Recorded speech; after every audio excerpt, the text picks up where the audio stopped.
오늘의 하나님의 말씀 히브리서 11장 23절에서 26절까지 봉독하겠습니다.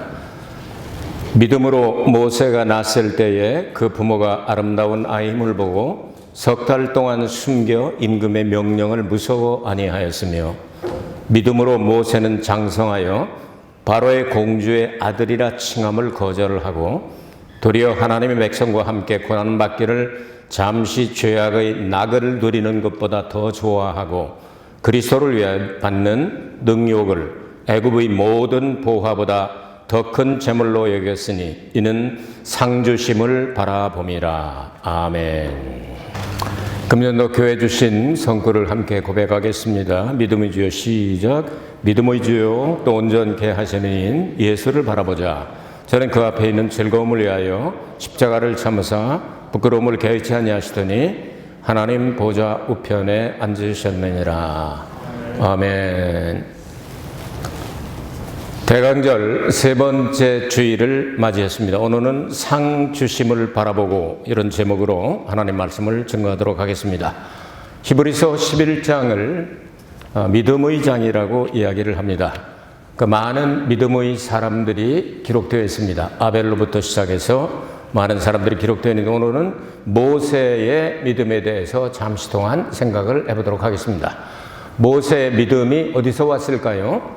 모세의 믿음은 말할 것도 없이 성경은 믿음은 하나님의 선물이라고 그랬으니 하나님으로부터 내려왔을 것입니다.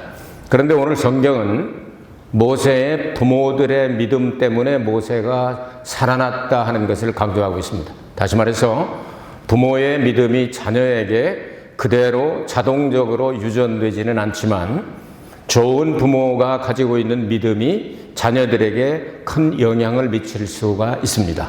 그렇기 때문에 믿음을 계대적으로 이어나가는 것도 굉장히 중요한 일이다 이렇게 생각을 해봅니다. 그래서 모세의 어렸을 때의 믿음의 이야기를 조금 하고요. 모세가 40살쯤 되었을 때 장성했을 때 가졌던 그 믿음과 80세가 되어서 가졌던 그 믿음과 마지막에 왜 그 믿음의 사람, 성경으로 말하면 성경 전체의 근간이 되는 것이 바로 모세 오경이라고 말하죠. 모세 오경, 5손가락처럼 창세기, 출애굽기, 레위기, 민수기, 신명기, 그래서 5 해가지고 펜타튜크라고 이야기를 하죠. 이걸 중심으로 해가지고 역사가 기록이 되고 예언서가 기록이 되고 그것을 바탕으로 신약이 탄생하게 됩니다. 잘 아시겠지만 구약 성경이 3구 그리고 신약 성경은 3구 하니까 27이 돼야 되겠죠. 그걸 합하면 66권이다 이렇게 얘기를 합니다. 그 많은 그 믿음의 사람 가운데 이 모세의 믿음에 대해서 그가 그렇게 위대한 믿음을 가지고 있는 사람이고 하나님이 인정하실 때 이 지상에서 모세처럼 훈련 잘 받은 사람이 없다. 가장 온유하다.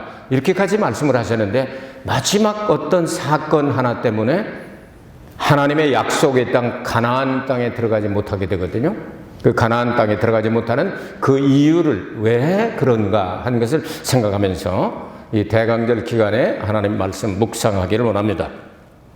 23절에 모세의 믿음에 대해서 이야기를 하고 있는데 믿음으로 모세가 낳았을 때에 그 부모가 아름다운 아임을 보고 석 달 동안 숨겨 임금의 명령을 무서워 아니하였으며 여러 가지 생각할 수가 있겠죠. 석 달 동안 애가 커서 울음 속에 커질 수도 있고 그리고 이 기비시여기를 체크를 해나가니까 석 달 동안 감추다 이제 더 이상 감출 수가 없어서 아마 이렇게 했다 하는 그런 내용이 되는데 믿음으로 그래도 다른 사람들은 남자아이가 태어나면 국법으로 나일강에 던졌다 빠져서 죽이는 그런 상황 가운데서도 석 달이나 견뎠다. 믿음의 사람이었다고 여기 성경은 기록을 합니다. 이 부분은 신약에 가면 예수 그리스도께서 탄생할 것을 유대 남자들, 특별히 유대 여자들은 모두 정결한 처녀들은 혹시 나를 통해서 메시아가 나오지 않을까 하고 생각을 하고 있었습니다. 그런데 하나님의 은혜를 받은 것을 견딜만 하고 그리고 하나님이 일을 맡길 만한 사람을 예비하셨는데 요셉과 마리아죠. 요셉과 마리아. 예수님은 성령으로 잉태했으니까 그들이 육체적인 관계를 통해서 낳은 아이가 아닌데 그 아이를 잘 보호하고 잘 인도할 수 있도록 하나님이 예비하신 바로 이것이 구약시대에 예수님의 모형으로 나타난 모세와 그리고 예수님의 양부모로 나타난 모세의 어머니와 아버지가 아닌가 이렇게 생각을 해봅니다. 특별히 그들은 믿음을 가지고 그렇게 숨겼고 왕을 바로를 무서워하지 않았다. 들키면 죽는 거지. 한 번 죽지 두 번 죽나 하면서 그 믿음을 가지고 나갔다고 말이죠. 이게 굉장히 평가를 받고 있잖아요. 그래서 왕을 무서워하지 아니하였다. 이런 단어가 나오고 굉장히 중요합니다. 이거. 왕을 무서워하지 않냐고 하나님을 두려워하고 하나님께서 혹시 이 아이를 통하여 약속하신 그 지도자를 삼아서 이 민족을 구원할지도 모른다. 이런 믿음을 가지고 있지 않겠어요? 그들이 한 행동을 보면 믿음을 가지고 있으면 알 수 있습니다. 그래서 그 아이를 나일강에다가 이제 띄우게 되는데 나일강에 잘 자란 파피루스라고 말하는 일본에서는 이제 아시라고 얘기를 하죠. 갈대라고 말하죠. 이 갈대로 잘 엮고 난 다음에 안팎으로 이 수지라고 말하는 이 역청 비슷한 것을 이렇게 해서 방부제, 예수님의 피를 상징하죠. 이걸 만들어서 이 가고, 그러니까 이 그릇에다가 넣어가지고 나일강에 이렇게 갈대숲에다 이렇게 띄웠다 하는 이야기가 나오죠. 자, 여기서 중요한 것은 이 갈대상자라는 말이 히브리 말로 테바흐라고 말합니다. 노아 방주도 테바흐라고 말합니다. 하나님의 언약궤도 테바흐라고 말합니다. 그것은 하나님의 임재하는 장소이며 거기 이외에는 살아날 곳이 없을 때 사용하는 단어입니다. 다시 말해서 노아 방주 이외에 살아난 사람 하나도 없다. 여기에 모세 갈대상자 바깥에 살아난 이는 없다. 하나님의 언약궤 바깥에서 언약의 뚜껑이 예수의 보혈을 상징하는 속죄소라고 말하고 속죄, 그러니까 시은소 혹은 시은좌라고 얘기를 하죠. 여기 그러니까 하나님의 언약궤 바깥에서는 살아날 사람이 없다는 것을 상징하고 있습니다.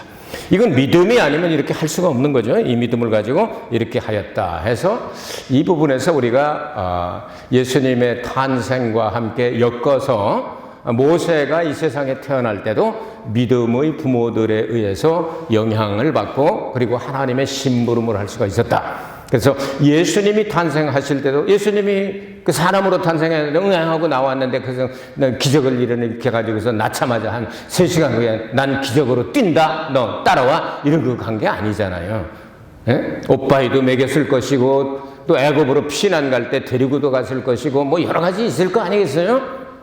이런 모형이 될 수가 있겠다. 믿음의 세계에서 이걸 생각했으면 좋겠다. 두 번째로 이제 장성했을 때 24절부터 26절까지입니다. 믿음으로 모세는 장성하여 바로의 공주의 아들이라 칭함을 거절하고 도리어 하나님의 백성과 함께 고난받기를 잠시 죄악의 낙을 누리는 것보다 더 좋아하고 거절하고 좋아하고 그리스도를 위하여 받는 능욕을 애굽의 모든 보화보다 더 큰 재물로 여겼으니 이는 상주심을 바라봄이라. 이렇게 기록을 하고 있습니다.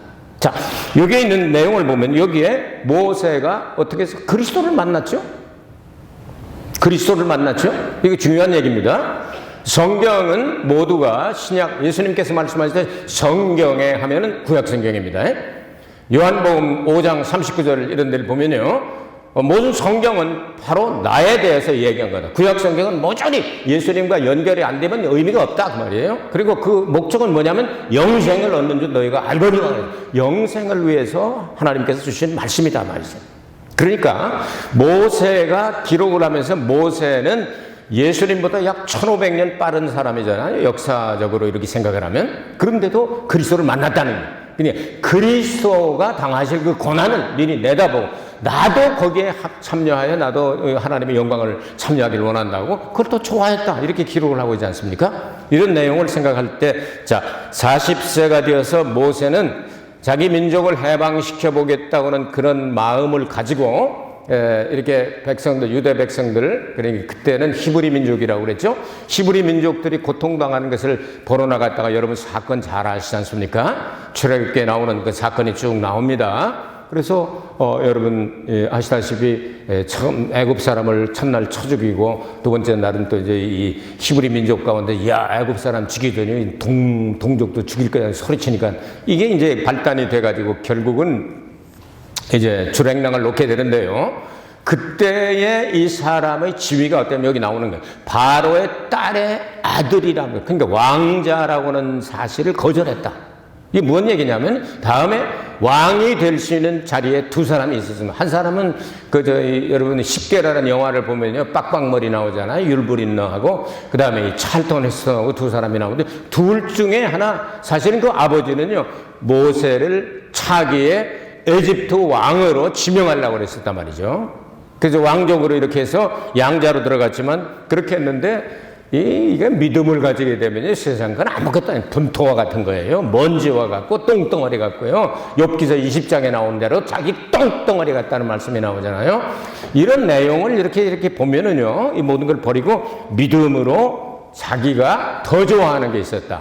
어려움을 당하지만 자기 백성들이 어려움을 당하고, 그리고 더 나아가서 이건 그리스도의 십자가의 고난을 바라보게 된 거죠. 그래서 모세가 이제 이렇게 하면서 40살이 되었을 때 이런 일을 하다가 이제 결국 미디안 광야로 도망을 갈 수밖에 없는 그런 상황에 처하게 되죠.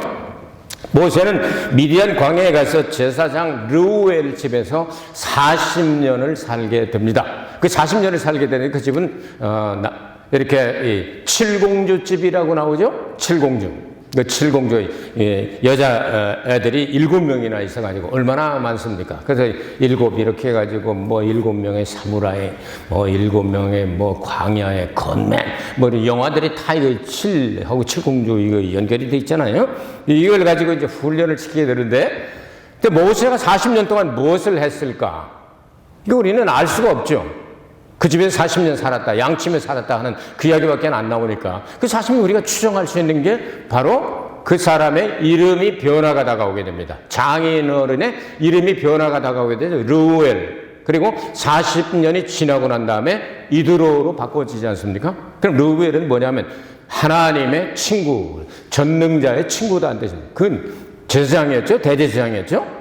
그러니까 모든 영적으로 인도하고, 그리고 양치는 법, 광야에서 살아남는 법, 이게 40년 동안 훈련하고는 40년 동안 또 데리고 가서 이스라엘 백성들을 다 그렇게 인도하지 않습니까?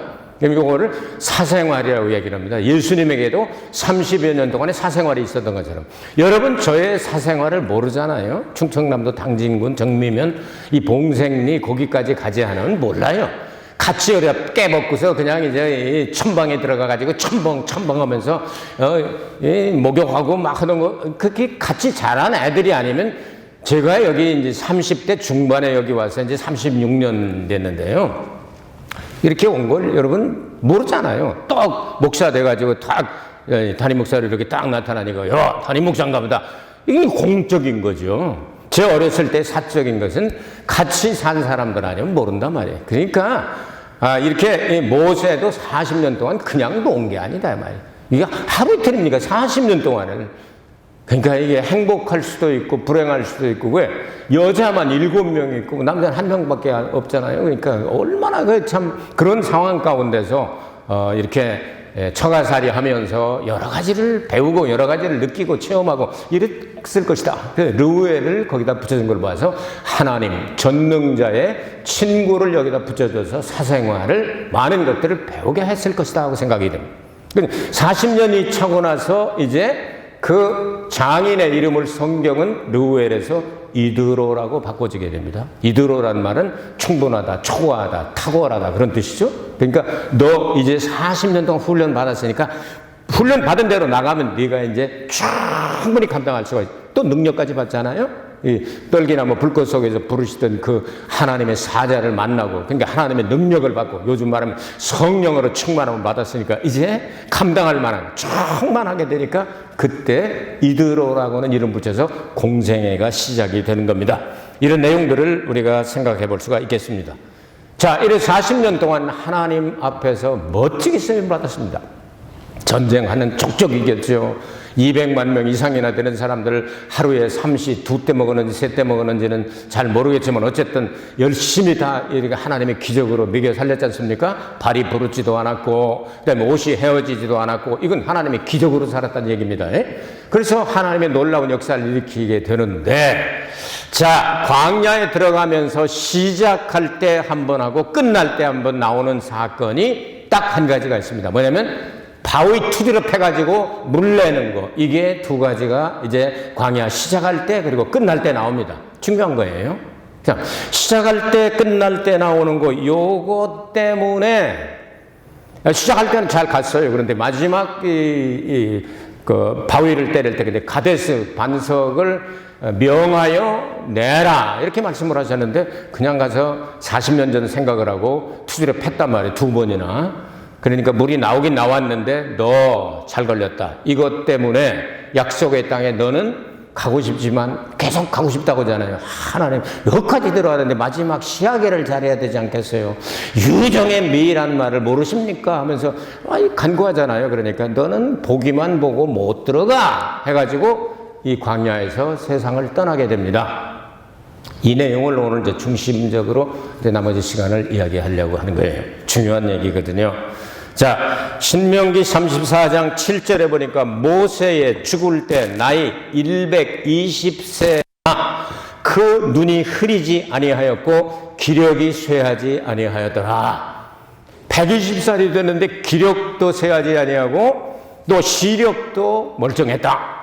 얼마나 참 힘듭니까? 여러분 나이 들면 참 어떤 분들은 또 이렇게 일본인 같은 경우도 이런 환경에 살아도 이렇게 참 선진국에 살아도 이 백내장, 녹내장 같은 거 이렇게 끼워가지고 수술하는 분이 40%라고 그러죠.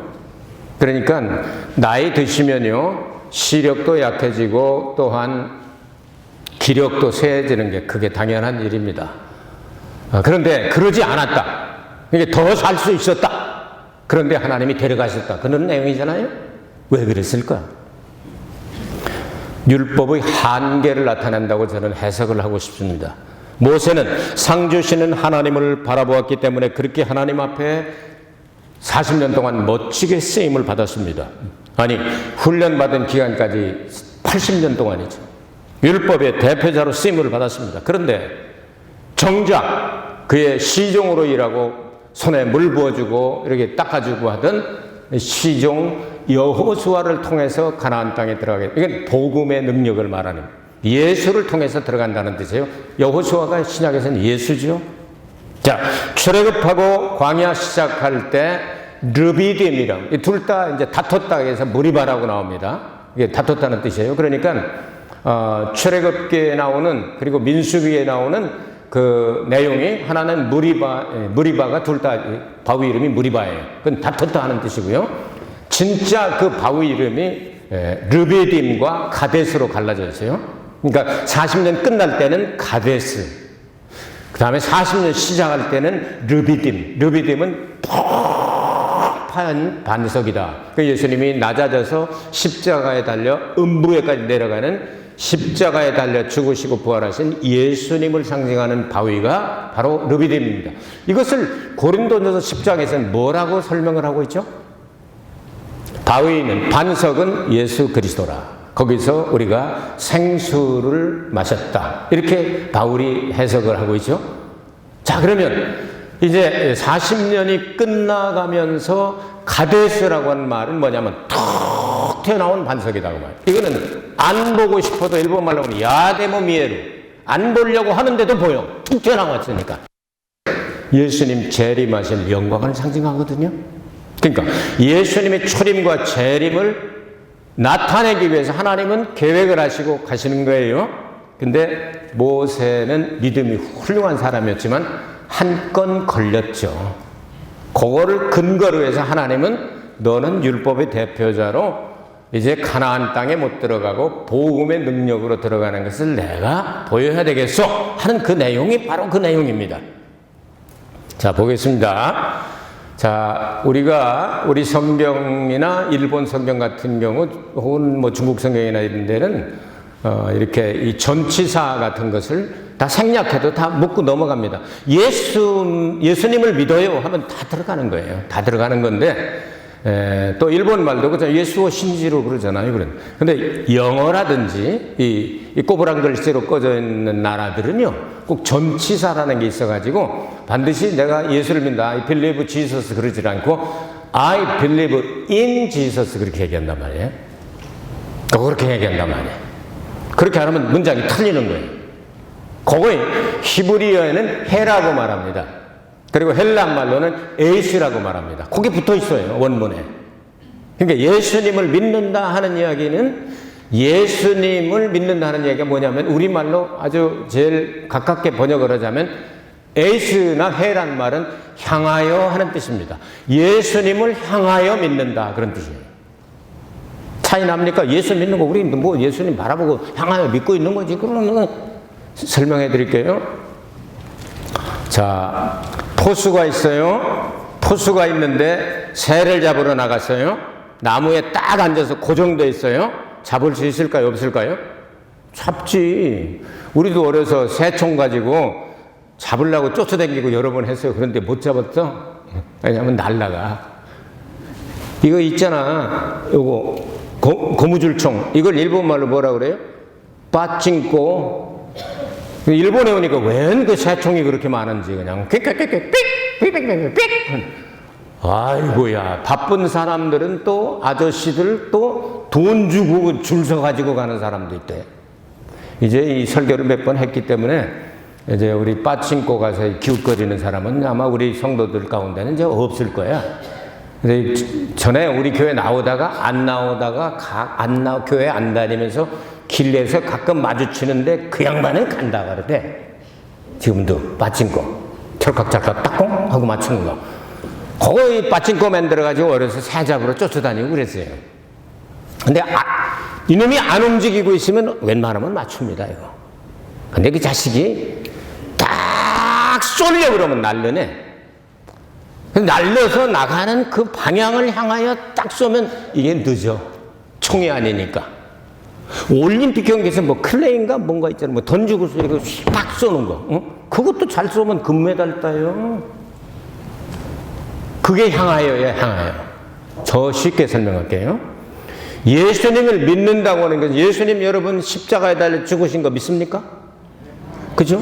예수님 부활하신 거 믿습니까? 예수님 승천하신 거 믿습니까? 그건 역사적인 사실로 뭐 화석처럼 부도적 이건 뭐 누가 말하지 않아도 지금도 그 역사가 나타나지만 이건 뭐 변할 수 없는 말하자면 율법이 화석과 같다고 그러잖아요. 40년 전에 내가 반석을 투디로 폈으니까 물이 나왔으니까 이번에도 때리면 나오겠지. 하나님은 명에서 내라 했는데 그거 승질나니까 잃어버리고 두 번 때렸어. 두 번. 한 번 치고 그냥 안 나오고 내가 반석을 주워 패가지고 물을 내주랴 땅! 땅! 하고 두 번을 때리니까 물은 하나님이 백성들 불쌍해서 먹여주셨어요. 근데 그거 꼬투리 잡았죠. 한번 생각해 봅시다. 모세는 훌륭한 믿음을 가진 사람입니다. 그런데 모세가 하나님을, 예수님을 믿었어요. 근데 향하여 믿는데 조금 문제가 생긴 거야. 40년 전 그대로 했단 말이야.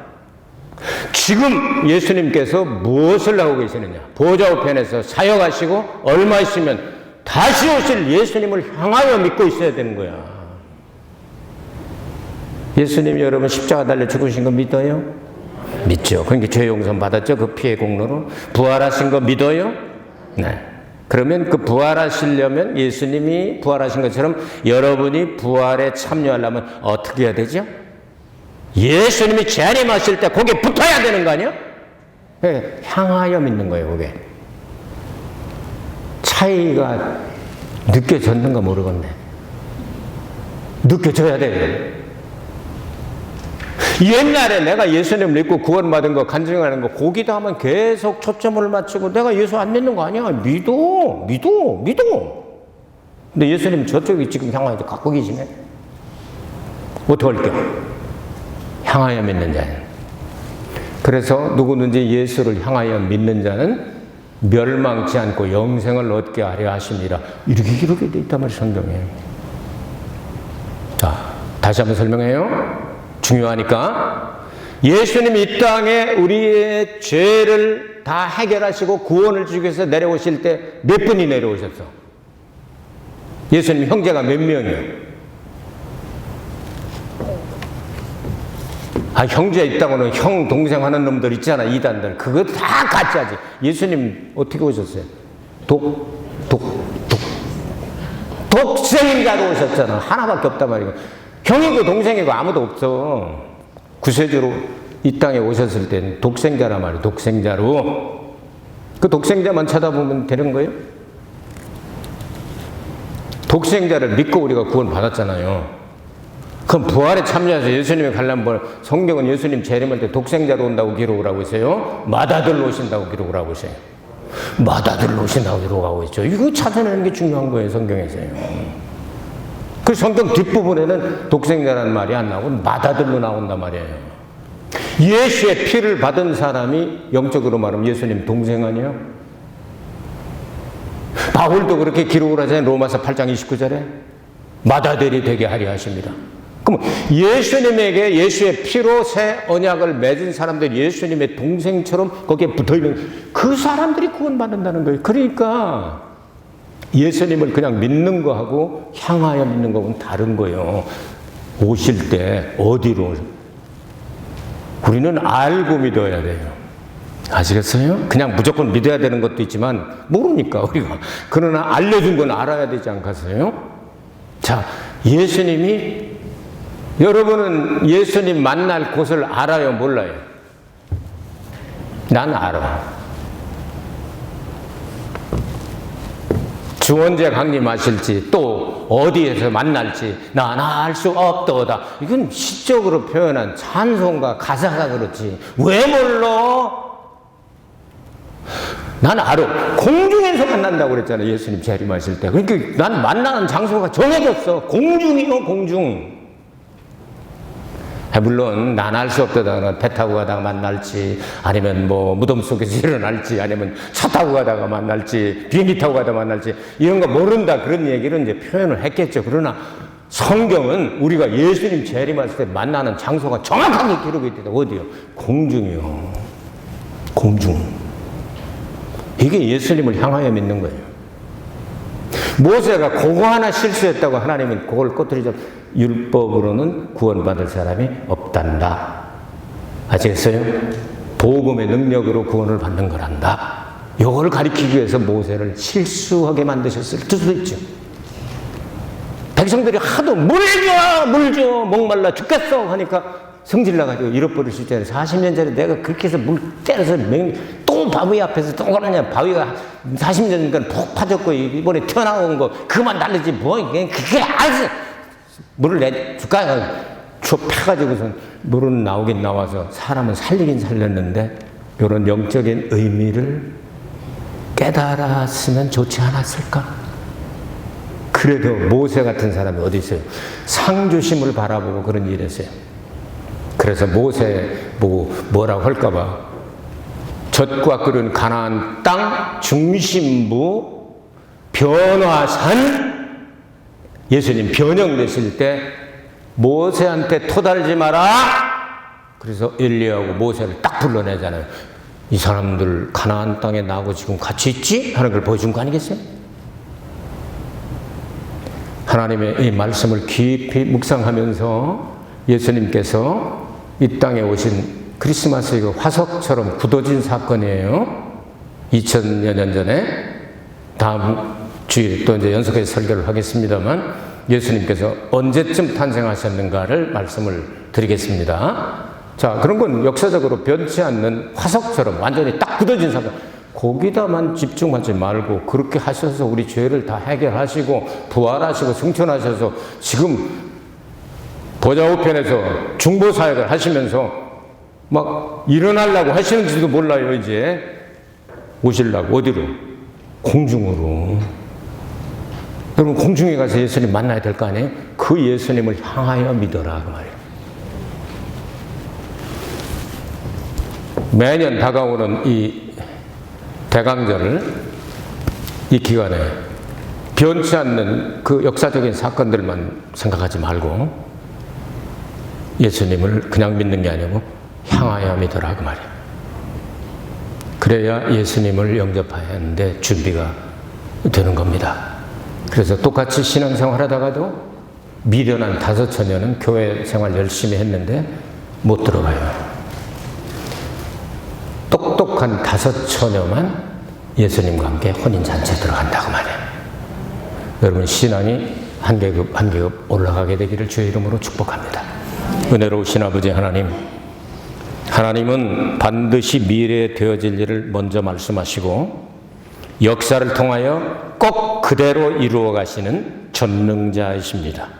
그 하나님을 향하여 믿고 예수님 재림하실 때 반드시 휴거되어 상급을 내려주실 때 천년왕국에 들어가는 상 주심을 바라보고 믿고 살게 하여 주시옵소서. 예수 그리스도 이름으로 기도하옵나이다. 아멘. 하나님께 영광의 박수 올리겠습니다.